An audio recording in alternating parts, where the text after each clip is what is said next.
On April 15th, Xisco Gràcia, a 54-year-old geology teacher, slipped into the waters off Mallorca for what he thought would be a routine dive.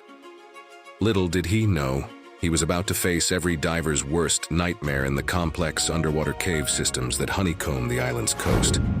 Mallorca's coastal karst caves, formed in Upper Miocene limestones, are an evidence of the island's geological history. These caves, part of the Migjorn coastal karst region, have been the subject of recent explorations, revealing extensive underwater galleries and chambers. The importance of sedimentary infillings in these drowned passages cannot be overstated, as they provide crucial information about the cave's formation and evolution. The Upper Miocene carbonate sequence in which these caves are located consists of an alternation of calcilutite and highly porous calcarenites. This sequence, with a mean thickness of around 70 meters, occasionally exceeding 120 meters, overlays an irregular alpine folded and thrusted basement composed of Mesozoic dolomites and limestones with minor marl intercalations. Gràcia and his dive buddy, Guillem Mascaró, set out to explore Sa Piqueta, part of the Pirata Pont Piqueta cave system. This system, located at Can Frasque farmhouse in the Marina de Manacor, is a complex labyrinth of underwater passages. The cave system's entrance lies just 0.4 kilometers from the coast, at coordinates UTMED 50, 525590 by 4373360 to 33. The Pirata Pont Piqueta system is an intricate network of chambers and galleries, boasting a total development of 3,020 meters, of which 1,190 meters are underwater. The subterranean pools within the system cover an impressive surface area of 5,000 square meters. The maximum depth reaches 44 meters, including 11 meters below the current sea level. Mallorca is much more beautiful underground than above ground, Gràcia often says, reflecting his passion for cave diving and the island's hidden wonders. The pair swam for an hour, navigating through the labyrinth of chambers and passages. While Gràcia collected rock samples, Mascaró ventured off to chart a nearby chamber. It was during their return journey that disaster struck. The pair accidentally stirred up silt from the cave floor, drastically reducing visibility. In the murky water, they made a chilling discovery. Their guideline, a thin nylon wire marking the path back to the entrance, had either broken or slipped away. The wire is for guiding purposes. It is left behind once you enter the cave, and you can follow it out again afterwards, Gràcia explains. We can only guess some rocks had fallen on it. We spent a precious hour trying to find it by touch, but without success. With their primary air supply depleted and emergency reserves running low, the divers faced a life-threatening situation. Fortunately, Gràcia recalled other divers mentioning an air pocket in a nearby chamber.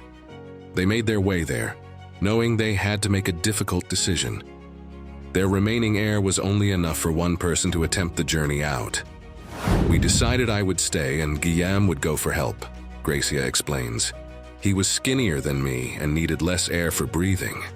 I was also more experienced at breathing cave air, which has higher carbon dioxide levels. They planned an alternative route for Mascaró, longer and partially without a guideline. It would have been like trying to drive a car in a very foggy night, Gràcia says, illustrating the perilous nature of the escape attempt. Left alone, Gràcia explored his temporary refuge. The chamber measured approximately 80 meters long and 20 meters wide, with a 12-meter gap between the water's surface and the ceiling.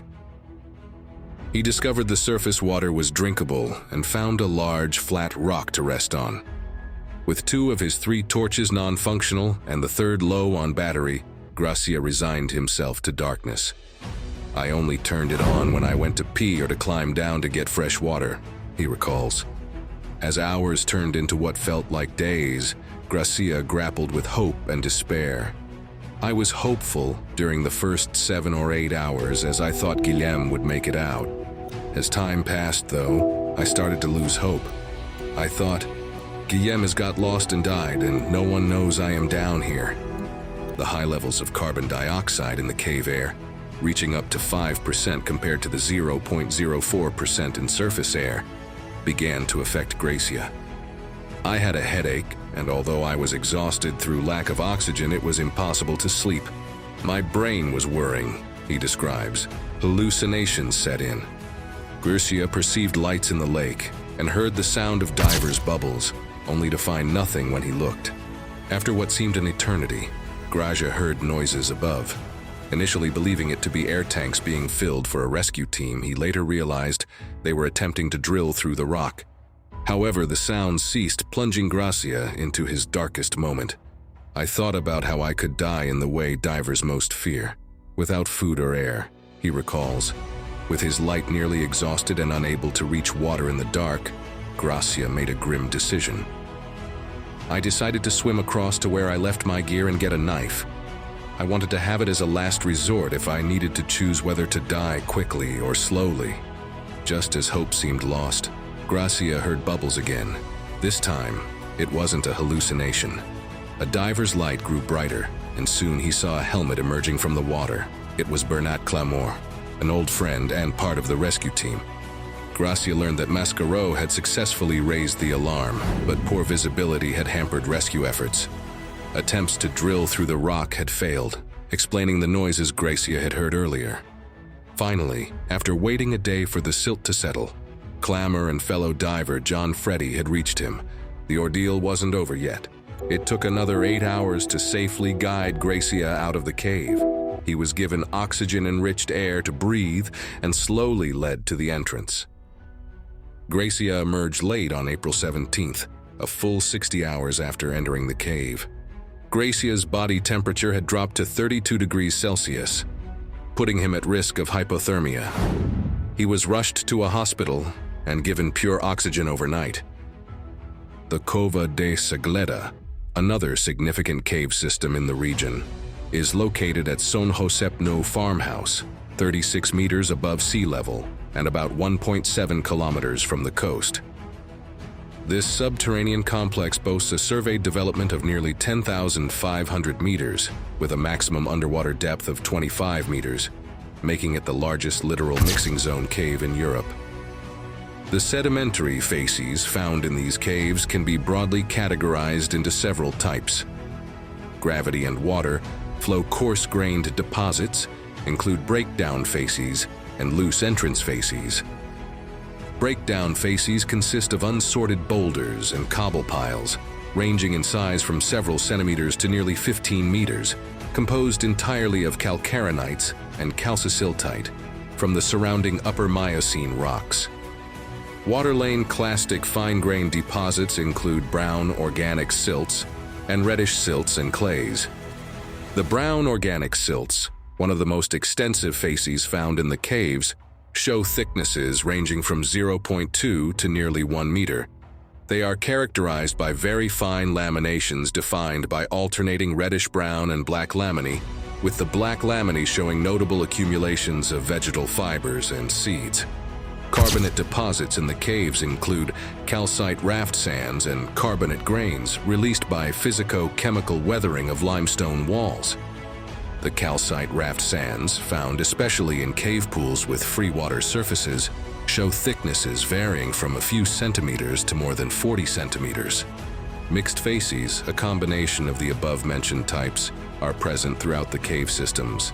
Their characteristics vary depending on location within the cave, presence of surface openings, depth of drowned areas, distance to the sea, and presence of pools with free air surfaces.